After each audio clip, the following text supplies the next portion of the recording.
할렐루야. 오늘도 말씀을 깨닫는 지혜와 응답받는 기도의 은총이 우리에게 넘치게 될 줄로 믿습니다. 신앙생활을 우리가 하다 보면은 참 많은 은혜가 있고 평안도 있고 감사도 있고 교제도 있고 보람도 있고 정말 기쁜 일들이 많이 있습니다.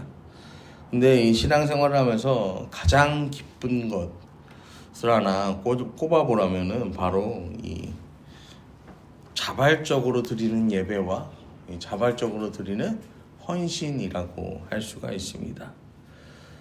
오늘 본문 말씀은 이 히스기야 왕이 이제 종교 개혁을 하잖아요.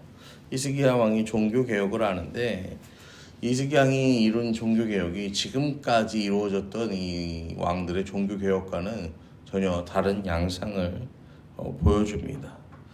무엇이 다른지 오늘 말씀을 통해서 우리가 함께 살펴보기를 원합니다. 1절을 보시면 이 모든 일이 끝남에 거기 있는 이스라엘 무리가 나가서 유다 여러 성읍에 이르러 주상들을 깨트리며 아세라 목상들을 찍으며 유다와 베냐민과 에브라임과 므낫세 온 땅에서 산당들과 제단들을 제거하여 없애고 이스라엘 모든 자손이 각각 자기들 본성 기업으로 돌아갔더라 라고 합니다. 이 일이 끝난 후에 우리가 설 명절을 보내느라 말씀을 좀 많이 쉬었는데 이 일이 언제 끝나냐면은 이 일이 뭐냐면은 유월절을 회복하는 일이었어요. 히스기야가 유월절을 회복하기 위해서 온 유다 사람들만 불러 모은 게 아니라 저기 이스라엘 땅에 지금 이스라엘은 망한 상태거든요. 하지만 그 땅에 남아있는 유대인들에게 뭐 하는 거예요? 이리 와서 우리와 함께 유월절을 회복하자. 하나님께 드리는 예배를 회복하자라고 이제 메시지를 전했죠. 여러분, 유월절을 회복한다는 건 그냥 단순하게 날짜에 맞춰서 절기를 지키자는 게 아니에요. 유월절의 은혜는 무엇입니까? 이스라엘 백성들이 이 애굽에서 나오기 전에 하나님께서 그 문설주에 발라진 그 문설주에 발라진 그 피를 보시고 어떻게 합니까? 이 하나님의 저주가 건너뛰잖아요. 그러니까 이스라엘을 구원하시는 하나님의 놀라우신 역사하심과 일하심을 경험하는 절기가 언제인 거예요? 유월절인 거예요. 그 유월절의 은혜를 다시 한번 회복하자라는 거예요. 그래서 온 이스라엘 백성들, 이 모일 수 있는 이들은 다 모여서 이제 절기가 회복되는 거예요. 하나님 앞에 예배하는 거예요. 그렇게 다시 하나님 앞에 서는 거예요. 그 절기가 회복되었어요. 그래서 이 모든 일이 끝남에 절기가 회복되니까 그 다음에는 이 백성들이 무엇을 하냐면은 거기는 이스라엘 무리가 나가 유다 여러 성읍에 이르러 주상들을 깨트리며 아세라 목상들을 찍으며 뭐 하는 거예요? 이 우상들을 다 깨부수는 거예요. 아세라 목상을 찍어버리는 거죠. 유다와 베냐민과 에브라임과 므낫세 온 땅. 그러니까 이 이스라엘 백성들이 차지했던 그 모든 땅. 그러니까 이스라엘 백성들이 살아가는 모든 지역에서 이러한 일들이 일어나고 산당이 제거되는 거예요. 그 다음에 제단이 사라지는 거예요. 그리고 그 모든 것을 마친 후에야 백성들이 자기의 땅으로 돌아갔다라고 성경은 말하고 있습니다. 여러분, 지금까지요 왕들이요 막 종교개혁을 해도 뭐는 못 없앴어요? 산당은 못 없앴어. 왜 못 없앴냐면은 이 백성들이 그거를 따라주지 않으니까 못 없앴던 거예요. 여러분, 생각해 보세요.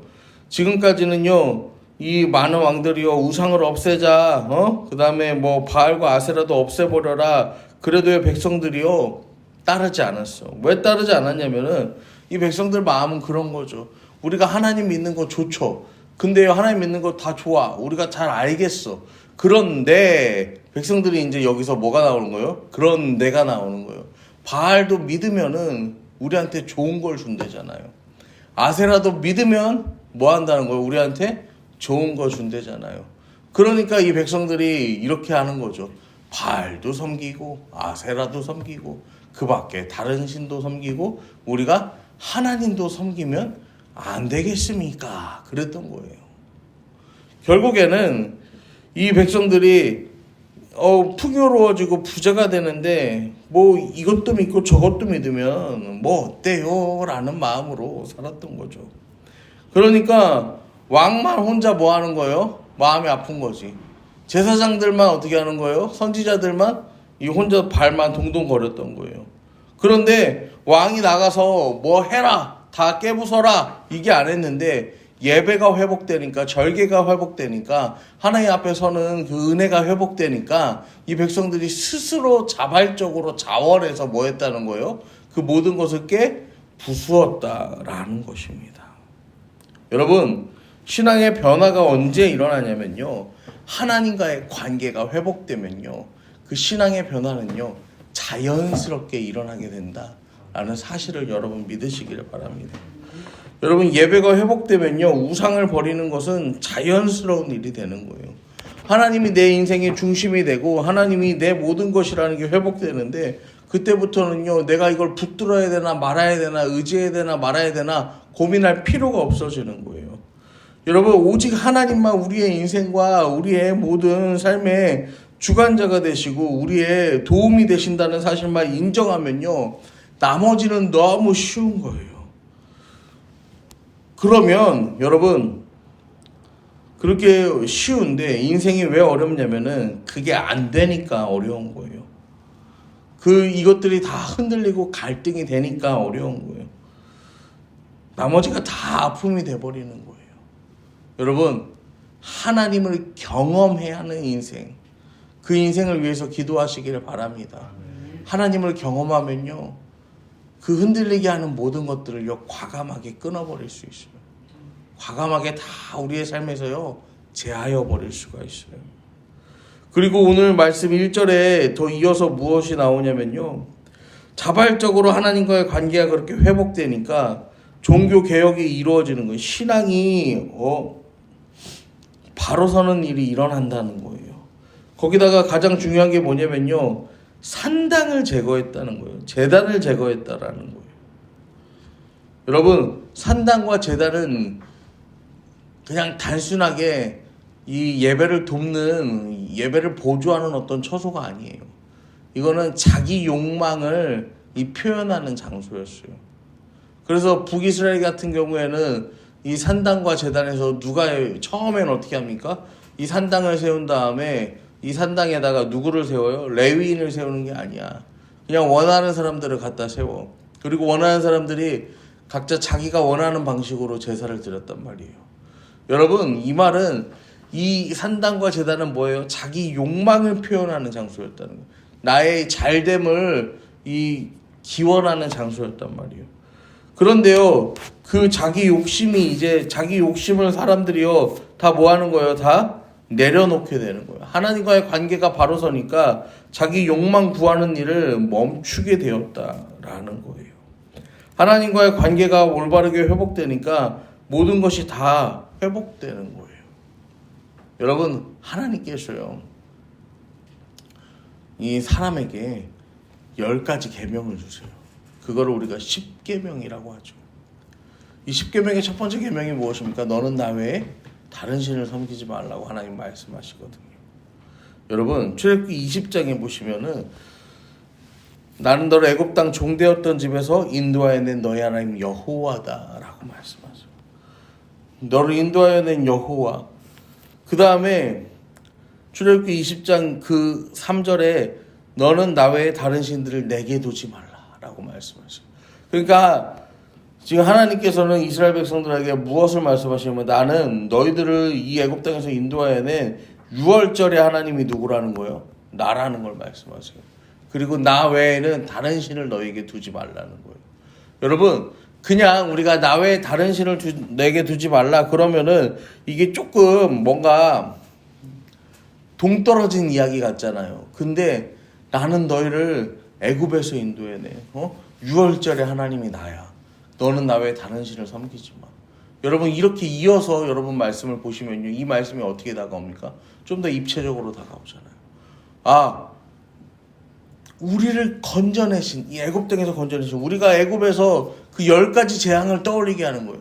애굽에서 있었던 10가지 재앙은 단순하게 10가지 사건이 아니라 애굽 사람들이 대표적으로 믿었던 10가지 신의 형태가 있어요. 이 10가지 신의 형태를 하나님께서 다 뭐 하시는 거예요?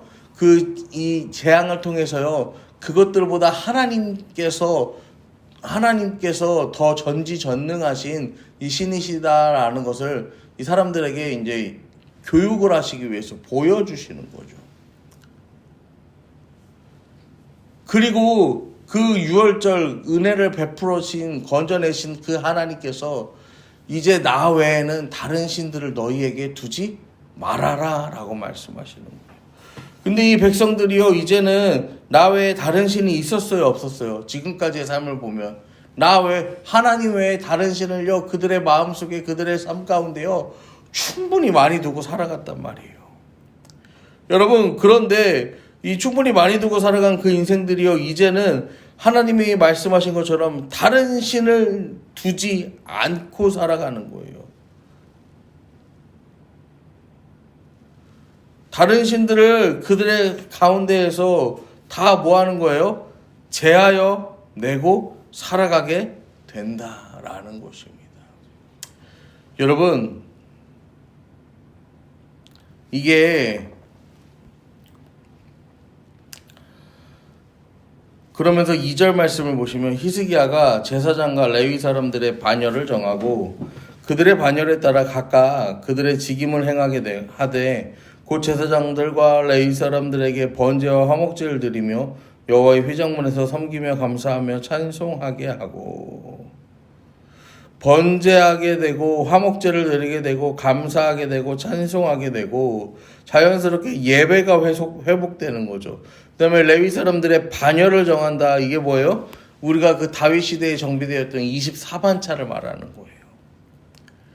그래서 이 반차가 있어서 제사장들이 성전에 한 번에 들어가서 한 번에 섬기는 게 아니라 뭐예요? 반차를 나누어서 이 자기 순서를 나누어서 이 제사장 한 명당 1년에 2주만 성전에 들어가서 봉사하는 거라고 우리가 말씀을 통해서 배웠잖아요. 여러분, 그렇게 반차를 나누어서 제사장들이 2주만 섬겼던 이유가 뭘까요? 섬길 사람이 너무 많아서, 레위 사람들이 너무 많아서, 하나님의 쓰임받는 사람들이 많아서 돌아가면서 했던 거예요. 근데 시간이 지나면서 제사가 무너지게 되니까 아하스가 성전의 문을 닫아버리고 악한 왕들이 하나님과의 예배를 끊어버리니까 레위인들이 할 일이 없는 거야. 그러니까 레위인들이 다 어떻게 되는 거예요? 다 흩어져 버렸던 거죠. 자기 생계를 찾아서 떠나는 거예요. 왜냐면 레위인들은 자기 기업이 없어요. 하나님이 자기 기업 되는 거예요. 근데 하나님께 백성들이 예배하지 않고 나라가 이 온 나라 백성들 하나님 찾지 않고 왕들도 찾지 않아. 그러니까 이 레위인들도 먹고 살기 위해서 다 어떻게 해요? 뿔뿔이 흩어졌던 거죠. 여러분, 그런데요, 이 제사장들이 이제 회복되는 거예요. 예배가 회복되니까 이 온 나라의 백성들이 그 우상들을 다 부수면서, 이 산당을 부수면서, 제단을 부수면서 예배가 회복되고 삶이 회복돼요. 신앙이 회복된단 말이에요. 그러니까 제사장들도 그들 무리 안에 섞여 있다가, 그렇지, 우리가 이렇게 살면 안 되지, 우리가 하나님께 받은 사명이 있지, 우리가 하나님께 받은 그 사명 우리가 감당해야지, 그러면서 스스로 돌아오게 되는 거예요. 여러분, 그렇게 돌아와서 성전이 회복되고 반열이 회복되는 거예요. 여러분, 그런데 여기서 더 중요한 건 뭐냐면 3절을 보시면 또 왕의 재산 중 얼마를 정하여 여호와의 율법에 기록된 대로 번제 곧 아침과 저녁 번제와 안식일과 초하루의 번제에 쓰게 하고. 여러분, 왕이요 먼저 자기 것을 내놓습니다. 하나님 앞에 먼저 자기 재산을 내놔요. 왕이 먼저 내놔요. 그리고 4절에 보시면 또 예루살렘에 사는 백성을 명령하여 제사장들과 레위 사람들 몫에 음식을 주어 그들에게 여호와의 율법을 힘쓰게 하라. 그 돌아온 레위인들이 또 먹고 살 게 없어서 떠나지 않도록 그들의 기업을 이제 또 뭐 하는 거예요? 책임져 주는 거예요. 율법에 힘쓰게 하는 거예요. 여러분, 이 4절 말씀을요, 그들이 여호와의 율법을 힘쓰게 하라라는 이 표현을요, 이 다른 메시지 성경이라는 데서는요, 그들의 마음이 나누어지지 않게 하라 라고 해석을 합니다. 그러니까 여호와의 율법에 힘쓰는 삶이 뭐냐면 마음이 나누어지지 않는 삶. 마음이 나누어지지 않는 삶. 어떤 삶의 근심 때문에, 먹고 사는 문제 때문에 마음이 나누어지는 것이 아니라 예배에 전념할 수 있도록, 제사에 전념할 수 있도록 그들의 삶을 책임져 주었다는 거예요. 여러분, 왕이 했을까요? 하나님이 했을까요? 그 단단한 마음을요, 하나님이 왕을 통해서 주신 거예요. 하나님은 사람을 통해서 역사하시는 분이에요. 우리를 통해서 하나님께서는요, 우리의 삶을요, 붙들어 가신다라는 것입니다. 그래서 하나님은요, 우리 삶을 하나님의 뜻대로 쓰기를 원하세요. 근데 우리가 하나님 외에 다른 것들을 우리 마음에 두고 살면은 우리 마음이 자꾸 어떻게 되는 거예요? 쪼개지는 거예요. 우리 마음의 방이 자꾸 쪼개져서 내 안에 하나님으로만 가득 차야 되는데 이 여러 개로 쪼개놓은 방 하나에 하나님을 모셔놓고 이 다른 쪼개진 것들은 세상에서 구해야 할 것들, 바라야 할 것들, 이것들을 막 다 채워놓는다는 거예요. 여러분, 하지만 그 하나님 한 분만 우리 마음에 모시고 우리가 살아가면 갈라졌던 마음이 다시 하나가 되고 뭉치고 힘이 있고 능력이 되어서요, 생명력 있는 인생이 된다라는 사실, 여러분 기억하시기를 바랍니다. 오늘 말씀은요, 예배가 회복된다는 게 뭐예요? 그 안에 하나님 외에 다른 것을 두지 않는 인생으로 회복되었더니 이스라엘의 놀라운 성전이 회복되고 제사가 회복되고 또 율법이 회복되는, 정말 이 삶의 인생의 모든 전반적인 모든 분야가 회복되는 은혜를 우리가 살펴보았습니다. 여러분, 오늘도 우리가 함께 기도하실 때 우리 인생의 예배의 회복을 위해 기도하기 원합니다. 우리가 하나님 앞에 바로 설 때, 내가 하나님 외에 다른 것을 두지 않고 살아갈 때 우리의 가정이 새로워지고 우리의 인생이 새로워지고 우리의 교회가 새로워지고 정말로 이 나라 이 민족이 새로워지고 다시 바로 서게 되는 은혜가 있는 줄 여러분 믿으시기를 간절히 축원합니다.